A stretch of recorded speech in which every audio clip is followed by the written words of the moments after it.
¿Qué tal? Muy buenas. El poder definitivamente está en ti, ¿eh? Ya sé que suena a una apelación directa, pero es que no hay otro modo. No hay un recoveco para decirte que el poder está en ti. No me cabe la menor duda. Sobre todo si en estos momentos, por ejemplo, eres bachiller y te estás planteando el futuro. Yo sé qué es lo que está pasando en estos momentos por tu cabeza. En Bolivia no hay oportunidades para los jóvenes, sigue gente mayor ocupando espacios de poder y de decisión en diferentes empresas, incluso en el Estado, en el gobierno. No nos queda otra que irnos. Y a veces existe ese preconcepto de que nuestro sistema educativo, tanto de primaria, secundaria y educación superior, no está a la altura de las circunstancias. Y como te digo, es un preconcepto. Es decir, es algo de lo que no tienes pruebas tangibles. Por eso es preconcepto, ¿verdad? Y es un concepto absolutamente falso. Aquí hay profesionales realmente de primera. Uno de ellos, siempre es un privilegio hablar con un profesional como César Dockweiler. ¿Qué tal, César? Hola, Ramón. ¿Es una apreciación exagerada la mía o estoy en lo correcto? No, yo creo que has hecho la introducción perfecta para el tema del que vamos a hablar. Me alegro. Porque, mira, yo estuve en muchas reuniones con los jóvenes, muchas. Y recuerdo una en particular ahora para este programa. Estaba dando una conferencia en la Universidad Mayor de San Andrés, en la Facultad de Economía. Muy bien. Y bueno, abrimos espacio para las preguntas. Y los jóvenes, ya estudiando una carrera o algún otro que por ahí estaba de bachiller, siempre se le viene la idea de que, oye, esta persona seguro que no estudió en Bolivia, ¿no? Sí, o sea, porque la gente cree que porque o tienes un apellido medio raro, o porque has logrado ser el gerente del teleférico, o porque has tenido algún paso importante en alguna institución, entonces no eres del producto de la formación pública boliviana. Entonces, eso ocurrió en ese ambiente. Después de haber dado la charla, etc., una de las preguntas que era bastante alejada de lo que habíamos conversado decía, señor Dockweiler, ¿usted podría decirme dónde ha estudiado? ¿Dónde he estudiado? Sí. Entonces yo agarré y le dije, ¿dónde creen que he estudiado yo? O sea, devolví esa pregunta, ¿dónde creen que yo he estudiado? Y entonces empezaron ahí, ¿no? A tratar de adivinar. Harvard, Oxford, MIT. Yo con la mano más y con la cabeza diciendo no. Y no. Entonces ya fueron un poquito cerrando, digamos, la probabilidad de error, generalizando. No, estudió en el exterior, ¿no? Sí. Pues después de haber mencionado 50.000 universidades. Claro, y después ya les dije, bueno, se han equivocado. Yo soy producto de la educación pública boliviana. Soy producto de la educación pública boliviana y pública boliviana, ¿no?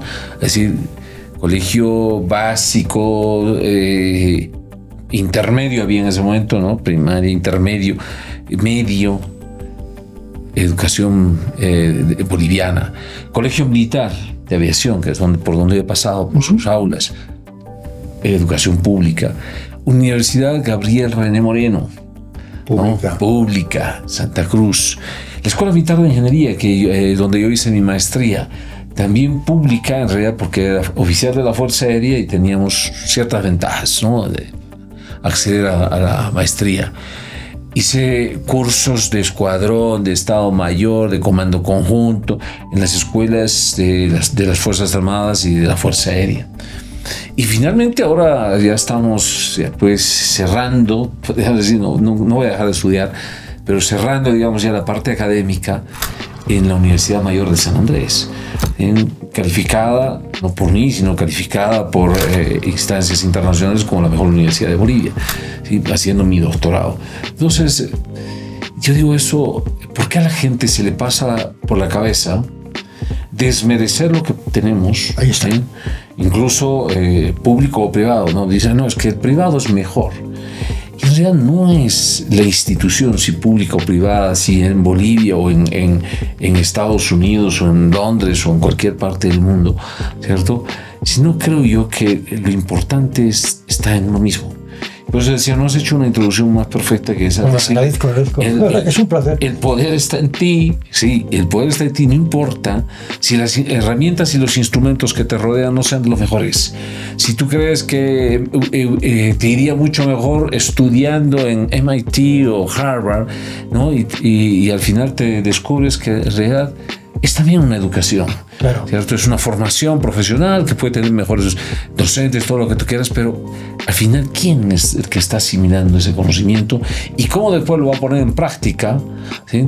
Es uno mismo. Ahora, César, lo que yo siempre aconsejo es lo siguiente, es decir, estudia aquí y si luego te quieres ir a hacer un posgrado o un doctor, lo puedes hacer afuera también, no hay ningún problema. Sí. Pero yo creo que la principal apuesta tiene que ser siempre el país, creo, es mi opinión. Yo también recomiendo lo mismo, porque ahora ya salir de licenciado es como salir bachiller, ¿no? Tienes que tener una especialidad, Y si hay la posibilidad y los recursos, o se ha ganado una beca o lo que sea, y pueden optar para una educación, una formación profesional en otro lugar, pues háganlo, o sea, está muy bien. Pero lo que creo yo, el mensaje del programa del día de hoy es que en realidad tenemos que dejar bien claro de que no es el entorno ni las universidades lo que le hacen a una persona. Es que tú eres el propio entorno. Tú eres tu propio entorno, sin ánimo de sonar egoísta, ¿verdad? O egocéntrico, para ser mucho más preciso. Y más allá del entorno, o sea, tú eres el que lo va a asimilar, claro, lo va a utilizar y lo va a aplicar, y entonces ese conocimiento sabrás cómo lo vas a utilizar más adelante. ¿Es una cuestión de actitud, César? Totalmente. ¿Sí? Es decir, no importa si yo estoy en la peor universidad ranqueada de un pueblo muy alejado por allá que prácticamente ya está olvidado, ¿sí? Pero es la actitud la que uno puede tener para hacer que el conocimiento, aunque sea paupérrimo, te sea de utilidad. Y por supuesto tú puedas reforzarlo, esa actitud va a hacer que tú puedas reforzar ese conocimiento a través de la investigación, la lectura y muchas otras cosas. ¿Sí? Dicen que cuando tú estudias en una universidad prestigiosa y presentas tus documentos a diferentes instituciones porque estás buscando trabajo, la gente se fija en qué universidad has estudiado, dicen. Pero yo... Hombre, ayuda. Yo tengo la oportunidad de entrevistar a muchas personas y te soy sincero, ¿no? Por favor. El folder ahí, y lo menos que me interesaba es dónde había estudiado. Sí, sí.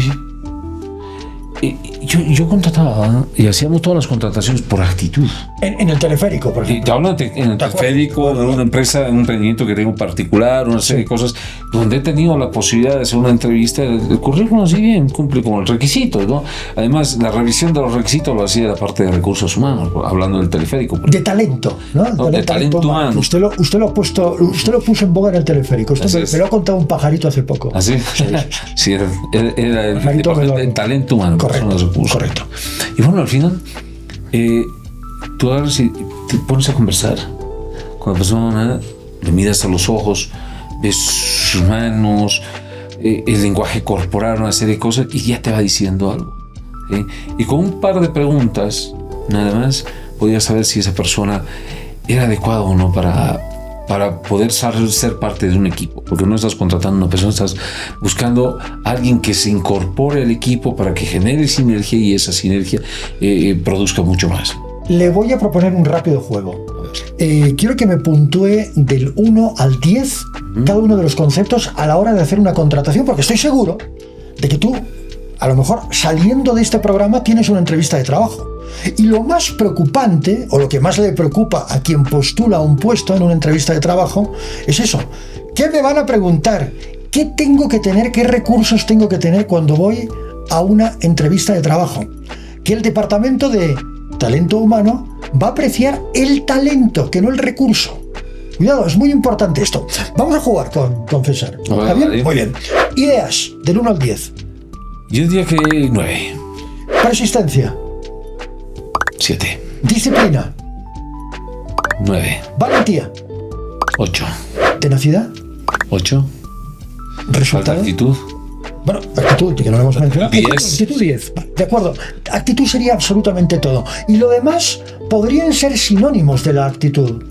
o no, o complementarios. Podemos generar, digamos, toda la actitud. Ahora, es importante saber de que cuando tú vas a una entrevista de trabajo, ya que estamos hablando de ese tema. Muy importante este tema, cuidado, clave. No todas las personas van a pensar como yo pienso, por ejemplo, o como pienso otra persona. Entonces, lo primero que hay que tratar es de investigar de qué institución estás hablando. ¿Cierto? Okay, ¿a dónde te has presentado? No llegues a ciegas, porque si no, bueno, que te va a... De acuerdo. Sí, es que yo soy profesional y bueno, ¿y cómo piensa aportar en esta institución?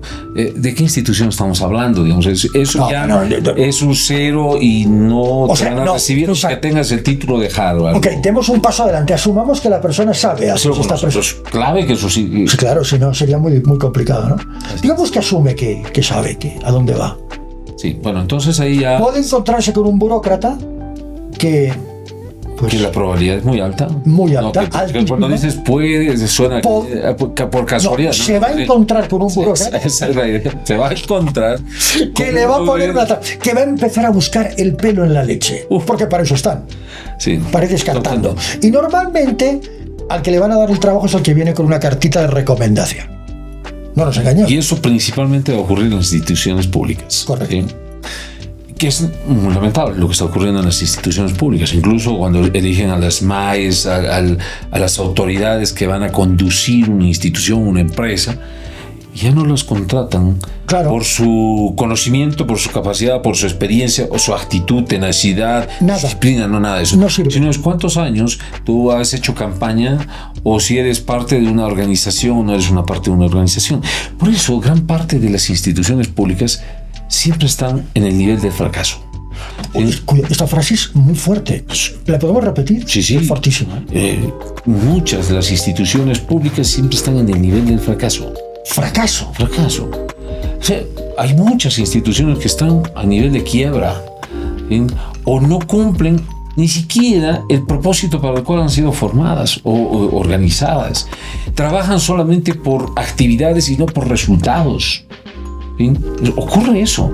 ¿Por qué? Porque esta persona no tiene la más pálida idea de lo que tiene que ser ahí. Se entra a una institución y muchos de ellos, que quizás con muy buenas intenciones, no todos, pero quizás muchos de ellos con muy buenas intenciones, se encuentran en que no saben qué hacer, ni cómo lo van a gerentar, ni cómo lo van a administrar. Y al primero que buscan es al funcionario más antiguo, que además ya viene con una cultura organizacional de cero esfuerzo para hacer algo en esa institución, y por tanto le contagia la desmotivación para producir algo. ¿Me permite lanzar un facto en estos momentos? Mediocridad. Disculpe. Sí. ¿Son mediocres? Y quizás por debajo de la línea de la mediocridad incluso. Bueno, porque estoy hablando de fracaso. El mediocre es aquel que fracasa y le echa la culpa al otro, como el ciego le echa la culpa al empedrado, de su fracaso, y es incapaz de levantarse. Para mí ese es el mediocre. El mundo tiene... Así como mediocre es el que está en la mitad medio, no viene del medio, mediocre. Sí, pero cree, ya lo... Que no da, que tira para abajo. Así como me refiero a los mediocres que están en el medio, también es importante decirles a aquellos que tienen actitud, que quieren ser exitosos en la vida, que exista la mitad de personas mediocres es una gran oportunidad. Me refiero a las personas que quieren ser exitosas, hombres de bien, mujeres de bien, que quieren progresar, que tienen actitud, que están con ganas de luchar por la vida y por sus propósitos y sus objetivos.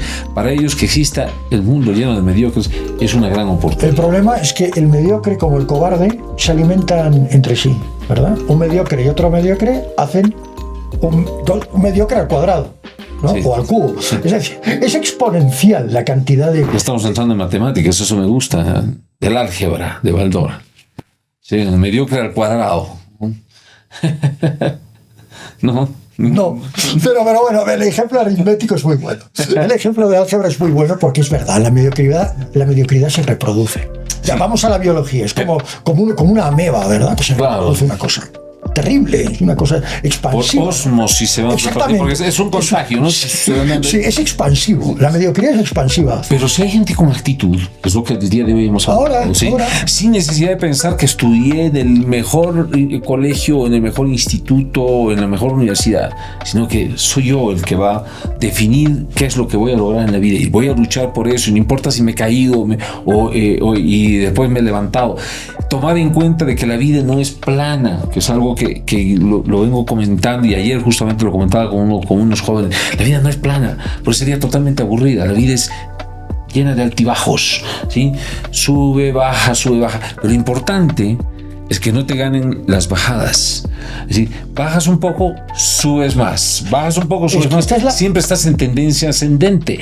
Eso es ser proactivo, propositivo, con una actitud de ganar. Y a ese tipo de personas, aunque te hayan rechazado 1000 veces una fuente laboral, el día que a ti te conozcan en una empresa, en una institución, no te van a volver a soltar. No te van a volver a soltar porque van a reconocer que tú tienes un gran valor. Así que mi sugerencia a nuestros jóvenes es decirles, jóvenes, que más allá de que pienses que la universidad te hace, construye tu destino, tu futuro, haz de tu vida una vida de éxito, proponiéndote alcanzar lo que tú has mencionado en esta encuesta. Sé más disciplinado. Correcto. Sé responsable, sé tenaz, sé audaz, sé persistente, sé valiente. Todo eso en conjunto va a ser de una persona que tenga una actitud de vencedora, una actitud de esa persona que sabe que el poder lo tiene en sí mismo. Claro, pero aquí aparece un gran problema, ¿no? Es decir, ¿cómo encajar en una sociedad que no premia el esfuerzo y que solamente ve el éxito? Nos da para una charla muy larga. Sí. ¿Cómo no caer en eso? Es una sociedad eminentemente exitista, ¿no? Y mucha gente dice, no, qué vivo es, qué avispado es, ¿no? Qué pendejo es, para que todos nos entendamos. ¿Cómo ha sabido llegar tan alto sin ser tan inteligente como se creía que era? ¿Verdad? Que de estos hay muchos. Son los mediocres, claro. Sí. Claro. Y hay mediocres muy hábiles, para decirlo así. Es que son manipuladores. El mediocre es manipulador. Aquellos que están colgados del saco, que les gusta estar jalando el saco. Ay. Aquellos que son salameros. Los yuncus. Total. Pero algún rato me gustaría que esto lo extendamos a la gente que ha trabajado con nosotros en Teleférico, por ejemplo, por ponerlo como ejemplo. Yo le decía, cuidado se aparezca uno de estos, ¿no?, de tirasacos, salameritos, porque para mí es el primer síntoma de que esa persona no tiene que estar aquí. Claro. Entonces a mí no se me acercaban con que, ¿sabe qué? Su saco está sucio o parece que se ha despeinado. O le lustro los zapatos. Eso es lo peor que puede ocurrir a una persona. Gánense el puesto, la posición, el trabajo a través de su trabajo. Eso es lo que se tiene que hacer. Y nunca se desvaloricen. No importa si estudiaron en la escuelita básica más pobre de la escuela nocturna. En una frontera. No importa si salieron del nocturno. No, y a los 30 años. No importa, porque les da a veces vergüenza. No importa si has lustrado zapatos, si has vendido mermeladas, si has vendido bolsas, si has... No importa. ¿Verdad? No importa. Ahí está. Sí, porque puedes lograrlo, y eso es con actitud. Es decir, y creer en sí mismo. Yo siempre lo digo, el creer en sí mismos es la energía más poderosa que hemos recibido. Es el regalo más importante, el creer en nosotros mismos. Lamentablemente, eso lo hemos venido opacando. Hay gente que me dice, pero ¿cuál es la certeza que usted tiene de que realmente tenemos esa fuerza? Yo les pongo un ejemplo muy breve en esto. Pero todo clarísimo. Sí. Los niños, ¿cómo aprendimos a caminar? Porque todos aprendimos a caminar. Alguien nos dijo no, ¿sí? Pero para aprender a caminar, nos hemos caído, levantado, golpeado, no una vez, sino miles y miles de veces, con moretones, con lloriqueos y con todo. Pero al final aprendimos a caminar. ¿Saben por qué? Porque lo queríamos hacer, teníamos la actitud de quererlo hacer. Lo que ocurre es que vas creciendo y después te vuelves joven y no sé qué, ya te empiezas a ser temeroso, ya tienes miedo, ya tienes vergüenza y has dejado que ese poder que tienes, con el que has nacido, lo hayas ocultado. hay que recuperar ese poder. Porque lo tienes. Es decir, es que cuidado, no es que tengas que ir a buscarlo a algún lado o te lo diga César o lo diga yo. El poder está en ti, si lo tienes. Quienes son, tienen ideas, porque además tienen sueños. Son persistentes, disciplinados, valientes y tenaces. Son los pilotos de la Fuerza Aérea Boliviana. Los vamos a conocer en el próximo programa, César. Así es, no, claro que sí. O sea que el próximo programa será un programa de altos vuelos. Así que a prepararse, a ponerse un buen apodo y a quedarse absolutamente con nosotros, porque tú ya lo sabes, el poder está total y absolutamente en ti. Que no te digan lo contrario. Y si alguien te lo dice, simplemente míralo un poquito, niega con la cabeza y reconócete a ti mismo. Hasta la próxima. Nos vemos.